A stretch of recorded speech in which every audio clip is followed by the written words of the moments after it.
Salam müəllimlər, hər vaxtınız xeyir olsun. Sizinlə PES Akademinin kurikulum təlimçi Pərvi Firuz qızı hər zaman olduğu kimi bugün də Naxçıvan müəllimlərinə dəstək məqsədi ilə növbəti sınağımızı təqdim edirik. Hansı ki, bugün görəcəyimiz sınaqda ilk 5 sual imtahanda qarşınıza çıxa biləcək sual tiplərindəndir. Amma 5 sualdan sonrası isə ötən gün Naxçıvan müəllimlərinə sertifikasiya mərhələsində təqdim olunan sualları sizlərə təqdim edib müzakirə edəcəyik.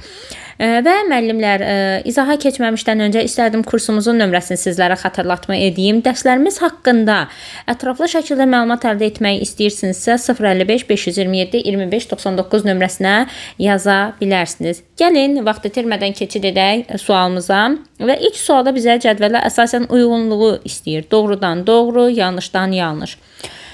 Şagirdlərə iş vərəqini izah etdikdən sonra müəllim oxu materialından seçdiyi söz, konsepsiyanı onlara təqdim edir. Şagirdlər bu sözləri gözdən keçirir. Daha sonra şagirdlərə və ya şagird cütlərinə bu sözlərdən biri seçilib verilir. Onlar bu sözü seçilmiş oxu mətninin tərkibində yenidən gözdən keçirirlər və həmin sözü iş vərəqində kateqoriyalara uyğun təyin etməyə başlayırlar. Bu, müəllimlər qarşı tərəfinin müzakirə xəritəsi olduğunu deyir. Əslində isə bu Fryer modeli ola bilərdi. Müzakirə xəritəsi deyil, yanlışdır bu. 2. Hər hansı bir mövzu ilə bağlı anlayış, hadisə və ya xüsusiyyət mərkəzdə yazılır. Şagirdlərə həmin mövzu ilə bağlı açar sözlər soruşulur, boşxanada qeyd edilir. Klaster, hansı ki klasteri də biz belə bilirik. Mərkəzdə bir söz yazırıq və onu şaxələndirməyə çalışırıq və bəli bu klasterdir. Bunu doğru kimi qeyd edirik. 3-ə baxaq. Piyada kədərlənir çünki yağışda islanır. Çətir satan sevinir çünki müştərisi çox olacaq. Əşyadan qeyri-adi istifadə. Bu isə müəllimlər əşyadan qeyri-adi istifadə deyil. Əşyalara müxtəlif nöqteyi nəzərdən baxılmasıdır. Yanlışdır bu. Təklif olunan hər yolun müsbət mənfi tərəfləri təhlil edilir. Ən səmərəli həll yolu seçilir. Qərarlar ağacıdır. Bəli, doğrudur. Bizə doğrudan doğru lazımdır. 2-ni götürürük. Yanlışdan yanlış lazımdır. 3 götürürük. 2, 3. Bizim sualın cavabı olacaq B variantı. Növbəti sualımıza keçid edək. Müəllim şagirdlərə yol hərəkət qaydaları ilə bağlı mövzunu izah etdikdən sonra onlara müxtəlif situasiya təqdim edir. Şagirdlər bu situasiyanın hansı qaydanın nə vaxt və necə tətbiq olunmalı olduğunu göstərməli, praktik şəkildə izah etməlidir. Fəaliyyət bilin hansı növünə aiddir. Şagirdlərə yol hərəkət qaydaları təqdim edilir müəllimlər. Daha sonra isə bunu şagirdlərdən praktik şəkildə göstərməsi tələb olunur.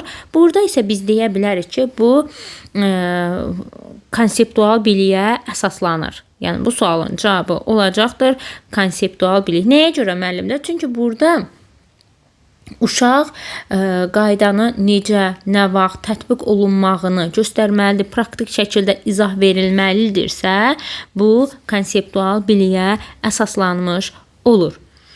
Növbəti sualımıza keçid edək. Eyni zamanda müəllimlər bu sizin üçün faydalıdırsa, bu video sizin üçün faydalıdırsa, kanala abunə olmağı, eyni zamanda da həmkarlarınızla bölüşməyi unutmursunuz. Sizlər də mənə belə dəstək ola bilərsiniz. Sualımızda uyğunsuzluğu istəyir bizdən. Baxaq, harda uyğunsuzluq bizlərə təqdim olunubdur. Evdə istifadə edilən təmizləyici maddələrin təhlükəsizlik saxlanması üçün qayda hazırla. Praktik təfəkkür verir. Bu praktik təfəkkürdürmü? Bəli, müəllimlər, biz qayda hazırlayacağıqsa, yəni praktik şəkildə nə isə yerinə yetiririk, doğrudur, real tətbiq edirsə, praktik təfəkkürə əsaslanır və doğru olduğuna görə biz bunu götürmürük. Çünki uyğunsuzluğu istədi bizdən. Funksiya anlayışını düstur yazmadan izah et, abstrakt təfəkkür doğrudur. Xoşbəxtlik anlayışını bir obrazla ifadə et və səbəbini izah et. Baxın müəllimlər, xoşbəxtlik. Xoşbəxtlik dediyinə görə bu mücərrəd bir anlayışdır da. Mücərrəd bir anlayışı qarşı tərəfdə bizə abstrakt təfəkkür olaraq verir və biz deyə bilərikmi bu abstrakt təfəkkürə əsaslanır, analitik təfəkkürə əsaslanır? Xeyr müəllimlər, bu analitik təfəkkür ola bilməz. Xoşbəxtlik, dostluq, sevgi, yəni bunlar ədalət, azadlıq, bunlar abstrakt təfəkkürə əsaslanır və bizə bunu analitik təfəkkür olaraq verməsi təbii ki, yanlışdır. Burada uyğunsuzluğu biz gördük. Digər variantlara da baxaq. Mətnin giriş hissəsi əsas fikrin olduğunu, abzasları və nəticələri hissəsini müəyyənləşdir. Baxın, bizdən nəticə hissəsini, abzas hissəsini müəyyənləşdirməyi istəyirsə, analitik təfəkkürə əsaslanır. Doğrudur. Əsərdə baş obrazın qərarının səbəbini, nəticəsini əlaqələndir. Analitik təfəkkür doğrudur. Və bizdən yanlış olanı istədi, uyğunsuz olan C variantıdır. Çünki bu analitik yox, abstrakt təfəkkürə əsaslanan bir sualdır. Növbəti sualımıza keçid edək. Növbəti sualda bizdən nəyi tələb edir? İnklüziv təhsilin şagird üçün faydasına aid deyil. Şagirdlər fərdi xüsusiyyətləri nəzərə almaqla onlar üçün dəstəkləyici mühit formalaşması nəzərdə tutulur. Doğrudur. Hər bir şagirdin fərdi xüsusiyyətləri nəzərə alınır inklüziv təhsildə. Tədris prosesində hər kəsin iştirakının vacibliyini nəzərə almaqla bərabər imkan yaratmağa etibar edir. Doğrudur. Hər kəs dəyərli olduğunu hiss etdirməklə onların cəmiyyətə aid olduğu duyğusu aşılanır. Bəli, hər kəsin dəyərli olduğu hissini biz inklüziv təhsildə aşılayırıq şagirdlərə. Tədrisdə təlim ehtiyaclarını nəzərə almaqla hər kəsin təhsildən yararlanmasını təmin edir. Tamamilə doğrudur. Şagirdlər əsasən fərdi fəaliyyətlərə təşviq etməklə onları cəmiyyətə müstəqil yaşamağa, inkişaf etdirməyə yönəlir. Fərdi şəkildə yox, müəllimlər. Biz burada inklüzivlikdə daha çox üstünlüyü veririk. Əməkdaşlıq şəklində şagirdlərin çalışmasına, ünsiyyət qurmasına və burada fərdi fəaliyyət dediyinə görə biz fərdi fəaliyyət göstərən zaman uşaqların əməkdaşlığı, ünsiyyəti də bir növ arxa planda qalmış olur da və bizdən də aid olmayanı istəyirsə, Y variantını seçə bilərik. Növbəti sualımıza baxaq. Müəllim şagirdlərə faiz mövzusunu izah etdikdən sonra onlara mağazalarda olan endirimlər, bankların faiz almasını nümunə gətirir və bu biliklərindən istifadə edərək endirimlə aldığı əşyanın qiymətini hesablamağı istəyir. Verilmiş situasiyada idraki sahənin hansı mərhələsi işlənmişdir? Faiz mövzusunu izah edir, yəni bu riyaziyyat dərsinə aiddir. Daha sonra mağazada olan endirim, bankın faiz alması, təbii ki, burada faiz alacaqsa yenə də əlaqələndirir müəllim, mövzunu nümunə gətirir. Şagird də bu biliyindən istifadə edərək, baxın bir şeyi, öyrəndiyimiz bir şey tətbiqə keçirik də, istifadə edərək endirimlə aldığım əşyanın qiymətini hesablamağı məndən istəyir müəllim. Müəllim mövzunu mənə izah verir və izah verdiyi mövzunu qaydasına əsasən, belə deyək, bundan istifadə edərək əşyanın qiymətini hesablayacağamsa tətbiq etməyə əsaslanmış olur. Burada açar sözümüz müəllimlər istifadə edərəkdir. Və bu zaman biz idraki sahənin tətbiq etmək mərhələsində olduğunu deyə bilərik. Növbəti sualımıza baxaq. Hansı ki, bu sual müəllimlər sertifikasiya mərhələsində müəllimlərə, Naxçıvan müəllimlərinə təqdim olunan sualdır. Diaqnostik qiymətləndirmə ilə bağlı doğru fikri müəyyən edin. Diaqnostik qiymətləndirmə tədris ilinin əvvəlində, bölmənin əvvəlində aparılan bir qiymətləndirmədir müəllimlər. Şagirdin, belə deyək, mövcud vəziyyətini üzə çıxartmağa kömək edir bizə. İndi baxaq nə deyir bizə? Şagirdin təhsil səviyyəsinin hansı nəticələrlə başa vurmasını aydın təsəvvür yaradır. Başa vurması deyir müəllimlər. Başa vurma varsa, bu sonda ola bilər də. Biz bunu əvvəldə müəyyənləşdirə bilmərik axı. Yəni deməli ki, biz A variantı deyil sualın cavabı. Şagirdin fəaliyyətini izləməyə imkan yaradır. Gündəlik olaraq fəaliyyəti izləyiriksə bu formativə əsaslana bilər, yəni diaqnostik deyil. Məzmun standartlarının müəllimçəlilməsi ilə bağlı təhsil alanının əldə etdiyi nailiyyətin ölçülməsi məqsədi ilə aparılır. Ölçülməsi məqsədi ilə aparılan summativə əsaslana bilər. Təlimi effektiv şəkildə təşkil etməyə kömək edir. Şagirdin bilib bacarığı haqqında müəllimi məlumatlandırır. Bəli, şagirdin hansı səviyyədə olduğunu bizə belə deyim, müəyyənləşdirən qiymətləndirmə, diaqnostik qiymətləndirmə hesab edilir və təqdim olunan sual da zənnimcə çox rahat sualdır. Naxçıvan müəllimlərinə düşmüşdü bu sual 3 may tarixində və rahat sualda müəllimlər, sualın cavabı da D variantı olacaqdır. Növbəti sualımıza baxaq, hansı ki bu sual da müəllimlərə sertifikasiya mərhələsində təqdim olunan suallardan biridir. Sinifdə dərs zamanı şagirdlər arasında səs-küy yaranır və ümumi xaos müşahidə olunur. Müəllim vəziyyətin nəzarət altına almaqla çətinlik çəkir. Bu halda müəllimin hansı addımı atmalıdır deyir. Səs-küy yaranır, xaos müşahidə olunur. Müəllim sinifə nəzarət eləməkdə çətinlik çəkir və müəllim hansı addım atmalıdır? Müəllim dərs zamanı intizam pozulduqda müdaxilə etməlidir. Doğru yanaşma deyil, A variantı. Sinifdə qayda prosedurlardan əvvəlcə aydın və sistemli şəkildə müəyyənləşdirmək lazımdır. Bəli, müəllimlər, biz bunu qaydanın olmasını, prosedurunun olmasını, hətta gözləntinin olmasını deyə bilərik ki, bunlar önəmlidir. Sinifin idarə edilməsi ilə bağlı sualdır bu sual və bəli, müəllimlər, biz qaydadır, prosedurdur, bunları əvvəlcədən müəllim uşaqlara başa salıb mənimsətməlidir ki, sinifdə səs-küy və yaxud xaos yaranmasın. Elə ən uyğun cavab B variantı olacaq. Yəni digərlərinə baxaq. Müəllim gözləntilərin sayını artırmalıdır. Xeyr, gözləntilərin sayını artırmaq xaosun qarşısını almağa belə deyim, şərait yaratmayacaqdır. Çünki biz burada qayda qoyulması və yaxud prosedur qoyulması daha öncədən qoyulub şagirdlərə tapşırıq işləyirlərsə, qarşısına daha öncədən almağa bunlar şərait yarada bilər. Amma gözləntinin sayını artırmaq, biz gözləntini nə zaman qoyuruq? Tədris ilinin əvvəlində qoyuruq ki, uşaq ondan nəyi gözlədiyimizi bilsin.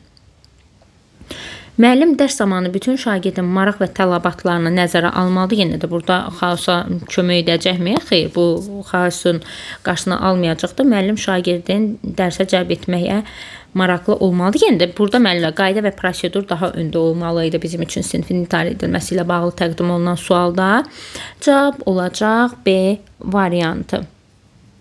Növbəti sualımıza keçid edək. Hansı ki, növbəti sualımız da sertifikasiya mərhələsində müəllimlərə təqdim edilən sualdır. Aşağıdakı fikirlərdən hansı summativ qiymətləndirməyə uyğun deyil? Təlim prosesinin sonunda aparılır və şagirdin əldə etdiyi nəticəni ölçür. Summativ qiymətləndirməyə əsaslanır. Doğrudur, summativ qiymətləndirməyə aiddir. Yarım ilin və ya bölmənin sonunda keçirilir. Summativə aiddir. Qiymətləndirmə nəticələri jurnalda qeyd olunur və rəsmi xarakter daşıyır. Doğrudur. Summativə aiddir.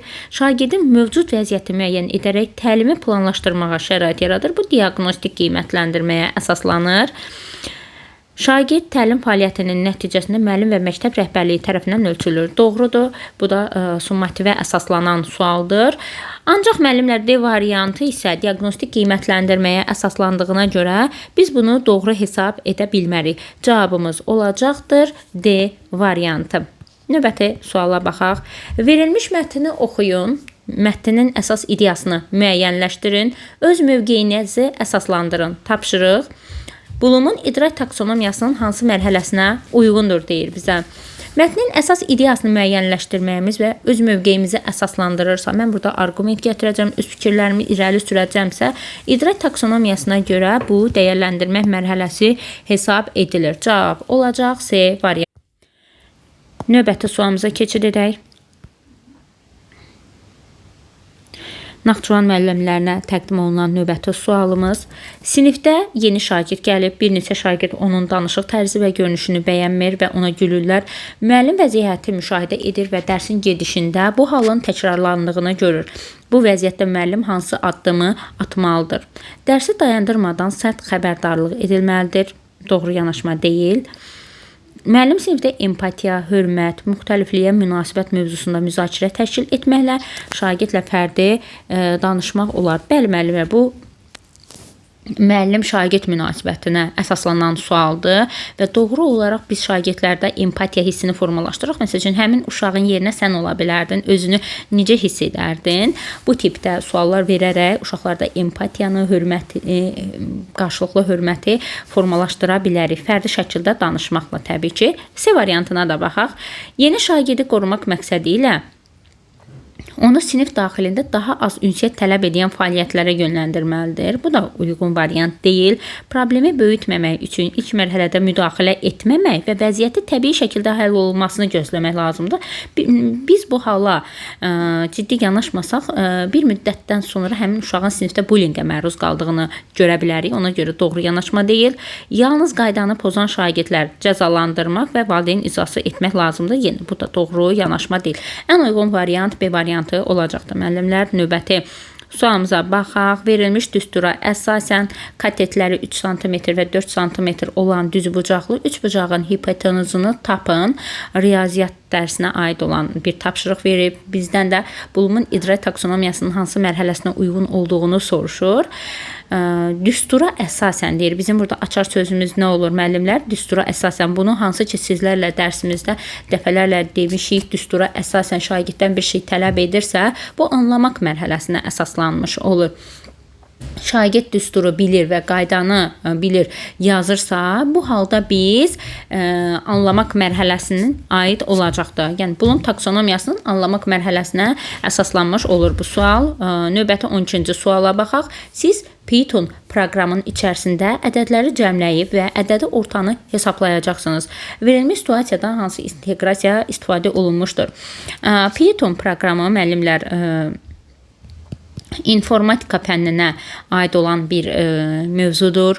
Ədədləri cəmləyib ədədi ortanı hesablayacaqsınız. Burada da artıq ədədi ortanın hesablanması bu riyaziyyat dərsinə əsaslanır və bizdə də inteqrasiyanı soruşursa, informatika ilə riyaziyyatın əlaqəsi varsa, iki mövzunun əlaqələndirmişiksə, deməli ki, biz burada fənlər arası inteqrasiyanı görürük.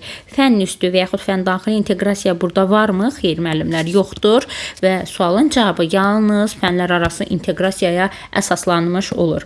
Baxın, bir neçə suala baxmışıq Naxçıvan müəllimlərinə təqdim olunan suallara. Hətta bu 13-cü sualımız da demək olar Naxçıvan müəllimlərinə təqdim olunan sualdır. Zənnimcə bir balaca hazırlaşan, cəhd edən müəllimlər bu sualı rahatlıqla yaza biləcək bir səviyyədədir. Yəni heç bir müəllim deyə bilməz ki, çətindir və yaxud anlaşılmayan bir suallardır. Rahat, sadə suallar təqdim olunmuşdur müəllimlərə. Və növbəti günlərdə də imtahan verəcək müəllimlərə təbii ki, uğur arzulayırıq. Sizlərə də bu tipdə suallar təqdim olunacaqdır. Baxaq növbəti 13-cü suala. Eni 5 metr, uzunluğu 8 metr olan düzbucaqlı formalı bir otağın perimetrini hesablayın. Verilmiş situasiyada inteqrasiyanın hansı növündən istifadə edilmişdir?